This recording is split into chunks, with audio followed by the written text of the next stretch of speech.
Hello again, and thanks for checking out Think Media TV, helping you move further, faster in media. Today, we've got an interview with Monica Briano. How are you doing today, Monica? Good. Thanks for being with Think Media TV. Now, Monica is the lead video editor at the Rock Church in San Bernardino, California. It's a large church down there with 20,000 members. And Monica is also a photographer, a blogger, and she does everything in video from concept to completion. And so she is pretty unreal. All that, and if you've probably noticed, she's also a female, which is pretty wild in this industry, and that's usually just male dominated, so we're excited to talk to her about that. Today we're going to be talking about some of her experiences. We're going to talk about how she has raised the quality of media compared to a lot of the stuff that you see out there in church and nonprofits, and how she just kind of is a rock star all the way through. So Monica, how did you get into video in the first place, and about how many years have you been doing it now? Well, I've been doing video editing since 2002, and this is when it was just developing. There wasn't a lot of video editors. It wasn't that accessible as it is now. Not everyone, had the software and that sort of thing. So it was fairly new. It was somewhat of a journey. I started with graphic designing and got bored with that, and I got exposed to After Effects. And once I got involved with After Effects, I went into Final Cut and really enjoyed my time there. So I decided I was going to focus on that. Excellent. And throughout the years, what was your progression in video editing, whether it's school, education, stuff like that?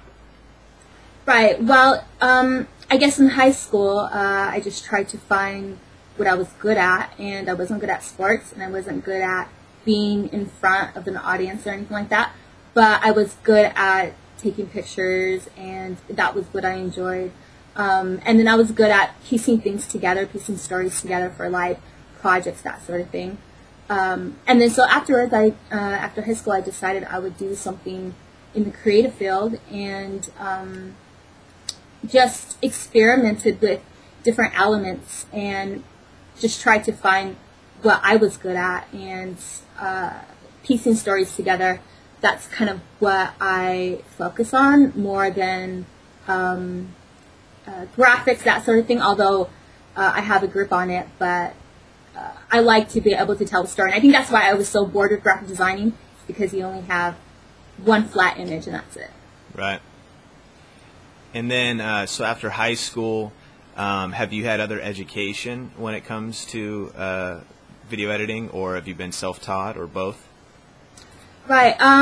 Well, right after high school, I went to a local design college, and I went there for a 2-year program, and then they had a bachelor program, so I went to that too. And so I pretty much learned from school, that sort of thing. But my main experience in learning video editing was hands-on volunteering at, when I went to Bible college in Australia. I volunteered at the Hillsong TV department, and that's kind of where I learned practical uses, and especially using media inside the church and stuff. Right. Well, I'm sure everybody watching knows of Hillsong and the level they bring when it comes to media. What was it like working with the team over there? Was it pretty intense? Yeah, it's actually not glamorous at all. The video editors, when I was there, we actually had, it was somewhat like behind the stage. We called it the cage because it was, all the equipment was locked off, and they had seats right there where the stations were. And so sometimes they would, you could lock the cage if you wanted to. So we called it the cage. And basically it was maybe 3 or 4 guys in there editing, and as a volunteer I kind of had to fight for a computer, and so usually I would be working at nights because the computers were taken up during the day. But I learned a lot under them, and I learned a lot from their level of production. Every second matters in the videos. If there's even one shot that's just not interesting, do the whole thing over again. So it was really good discipline, and the quality and excellence that they work with, I grabbed onto that, and especially software, or especially videos for church. Usually we can kind of say, oh, it's just for church. Let's just get this out because we have a deadline. But it wasn't like that there. It was, we're going to put the best quality out there. Right. Excellent. Okay, so what now, kind of, it seems to be coming out of Australia when it comes to just video and music. It's really had a global influence on the church of being really top quality and then still being anointed and being really, you know, pioneering and cutting edge. Do you, like, what cultural religious mindsets did they have over in Australia that were different than here in America? And do you think that that was connected to kind of the level that they bring? Right. Okay, well, when I went over there, I remember the first video I did, and that was just for college. And after I was finished doing it, my teacher's like, oh, that's very American. And I'm like, oh my goodness, like, that was almost an insult. Yeah. Because for Christian media, we picture clouds, the cross, the sun, you know, like, that's kind of what we put in our videos, like those Christian elements. Yes. But they had a very different mindset with art. They're very artistic people. The Christian radio station over there plays secular music too. So it's almost like an acceptance of art from outside of the church. It's accepted as, this is creative, we like it. They also accepted a lot of secular music. Yeah. You know, that was positive or just very instrumental. And it was okay. It was okay amongst everyone to enjoy different secular movies or music, pop culture, that sort of thing. It wasn't like, oh, don't even touch that. And coming from the background that I came from, it was very, you know, I remember in youth, like, let's, you know, break all our CDs, let's get rid of all that stuff, and let's just be sold out for God, that sort of thing. So coming from that, like, breaking all our CDs to let's get influenced by this instrumental song and that sort of thing. So I became more open-minded, and so my creativity was able to be more open. Not so boxed in it. These are the limitations that we as Christians are allowed to do. But now the box has been broken, and our limits are different. Wow, and you know, and I think that's a pretty touchy issue, probably for a lot of people in the church. But what's kind of wild is when it comes to media, I've always thought about that verse that says, "Whatever's pure, whatever's noble, whatever's right, you know, whatever's praiseworthy." And so there is something about, I mean, it doesn't say whatever is just Christian. And so if there is even secular music that's you know, positive and is excellent and is praiseworthy, I mean, excellence one of those things in Paul's list in Philippians, and in the church we don't necessarily see that excellence. And so what you're telling me, it seems to be like that has really shaped because of that mindset, because of how they think there, and because of being willing to be influenced and strive to raise the bar and not just have clouds and, you know, kind of like a lower standard that we've seen in the church, that it really has resulted in the level they're bringing now, which is global influence and all this other stuff in their media. So it's pretty wild. Okay, cool. So now you usually don't hear of too many video editors in general. Now, what have been some of the experiences that you've had in that regard?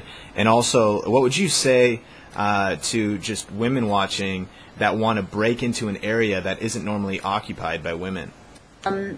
But I would say to maybe some girls who maybe want to get into video editing is accept your personality and accept who you are, and don't try to be something else. I know, like, in college, just I was trying to create what the boys were creating, but it just wasn't working, and so I just said, well, I'm just going to create what I create, and I like it, so that's what I'm going to do. And I kind of went with that mindset. And what I found, and when I, you know, start on a new team and it's mainly guys, I just have to, I kind of had to prove myself that, like, I'm not here to take your territory, but I'm here to be your teammate, and I'm here to assist the vision of whatever the team is doing. Because I came across a lot of guys who are like, oh, a new girl, like, okay, let's see what she has, and is she going to take my job, and that sort of thing. But I usually just kind of put that, like, hey, I'm not taking your job. Like, I just want to create, and that's what I'm going to do. So. Okay, so now just some advice in general. Maybe you produce awesome videos. You are in a staff position at a great church. It's certainly hard, and like you said, at times not glamorous. But you also, too, you really are living it. You've kind of succeeded, and you're doing what you love. It sounds like. So, if somebody else wanted to follow in your footsteps and to eventually arrive at where you are, what are some tips that you would give them for just getting started, for overcoming discouragement, things like that? I guess the first thing would be prepared to work hard. Videos are time-consuming. They're detailed. You could spend weeks on something, and everyone say it's ugly or it's boring. Be open to criticism. Learn, read books.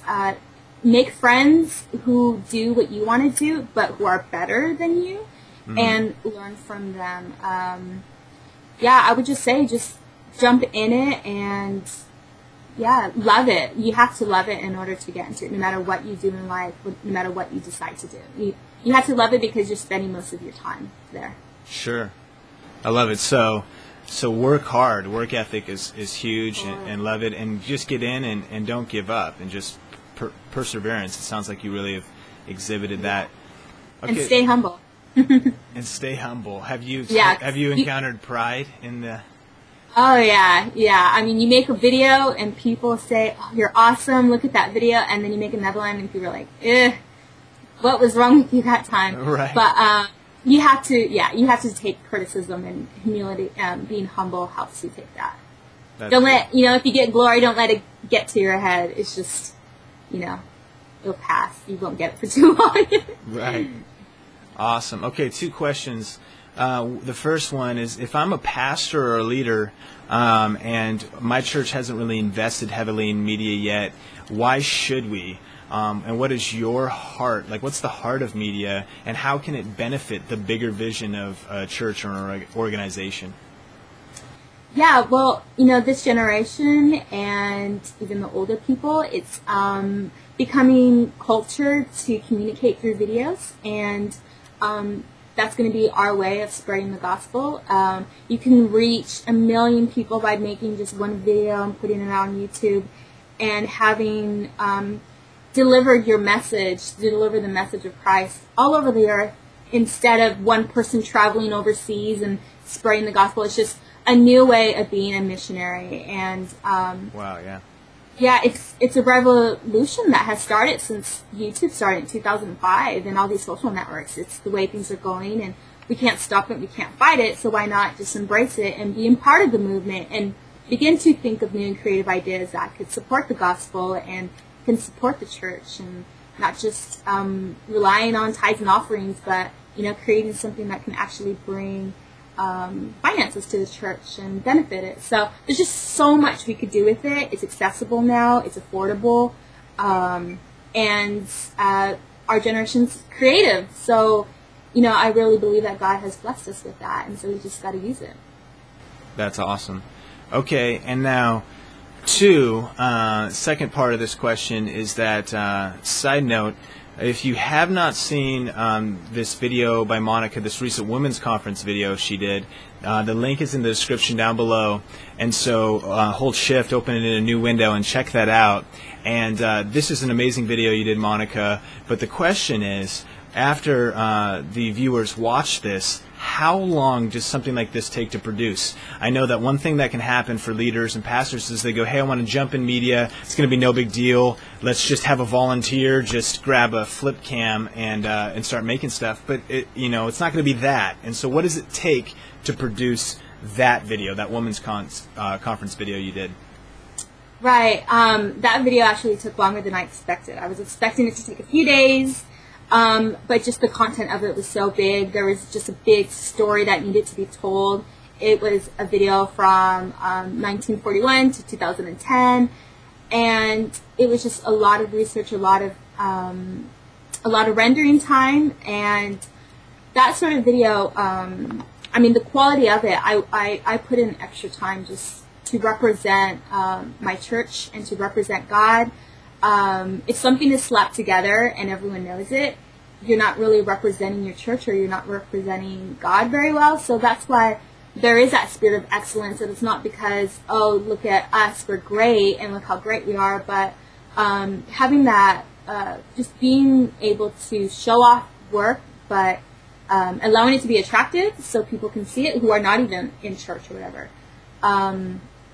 It's important. So quality is important, although the content of what you're saying is far more important. And I was thinking of this the other day after we finished our first interview, that the most important thing about video is audio, which is funny because I could spend all this time on this video, on the visual effects, but if your audio is, bad, then you have nothing. So that's just true. Paying attention to details and paying attention to all elements of your production, not just the editing. Don't just care about the editing of it, but care about your camera work, care about your audio, care about what the person's saying, how you're interviewing them. All elements are important. If it's strong, then your video will be strong. Right.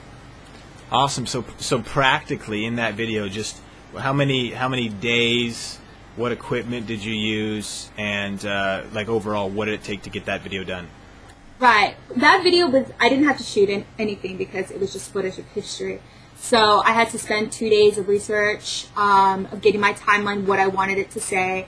Basically, it was my thumbnails of how I want the video to flow, and then 2 days of grabbing all the content, and then 2 days of After Effects, and then 1 full day of rendering. So in the midst of just a stressful conference week that needed so much detail, I had to give other projects that I was expecting to be made to my other editor and to our part-time editor. So with being an editor, don't be afraid to give territory away. Don't be afraid to let someone help you. In fact, you are smart if you begin to teach someone editing and video work and all that sort of stuff. So always mentor someone who's ever interested, no matter if you think they don't have potential, because there's some people that have come and asked me, I want to get to video, and I know, I'm like, you're not that personality type, but okay, I'll teach you. And usually it's the people that I think aren't going to be video editors that actually, they have the devotion, they have the hardworking ethics that I actually rely on, and I'll call them for a shoot and I'll ask them for help because they're more than willing than the prideful young editor who thinks he knows it all. That person's not going to have that servant heart. So that's another important thing about, especially if you're starting out, with the video team at, a small church or a bigger church, is create a team. You can't do everything on your own, and you don't want to. You want to go home and you want to spend time with your family, not in front of the computer all day. Right. Absolutely. Okay, last 2 questions. What are some places and resources that you look for inspiring content? Right. Music is big for me. I love instrumental music, and I could just play that, and it'll allow my imagination just to flow, especially when I'm editing, voices and all that sort of stuff. I love to have music in the background instead of just the voices. So music inspires me, magazines, fashion actually inspires me. The different colors that I see, my fellow editing friends, they inspire me when we talk, and we just talk about nerdy stuff, about, compression rates and the new, latest camera, that sort of stuff. So that's inspiring. So just surround yourself with it. Surround yourself with creative people, even if they don't live in the same area. Make some friends on Skype, befriend us, and we're just all here to encourage each other, and we're on the same team. So awesome. Okay, and then lastly, if somebody's watching this and they want to connect with you, what places, websites, channels do you currently have? Where can you be found? Right. I started a blog about a year ago, and so you can find me at monicabriano.com. And I kind of just document my spiritual growth, my videos, my photography, everything that's about me that's creative, I put on there. It's just a great way to share. It's a great way to get people connected and get them to give me feedback about my videos and all that sort of stuff. So it also helps you document your growth. So I'll also encourage that. Like, start blogging, start creating creating videos. What you're doing is great here, and it's inspiring. So, yeah, you can find me there. Awesome. And then what's your Vimeo and YouTube channel, or are those your churches? Well, you can find all my Vimeo stuff, just / Monica Briano, YouTube, Briano 1983. Usually if you just Google my name, you'll find my stuff. The Rock Church World Outreach Center, you can find that online, and the other editors' work too. I upload all the videos up there for everyone to share and that sort of stuff. Cool. Sweet. Well, thank you so much, Monica, for hanging out with Think Media TV.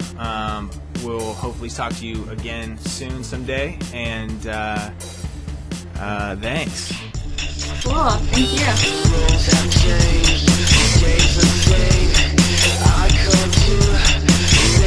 you.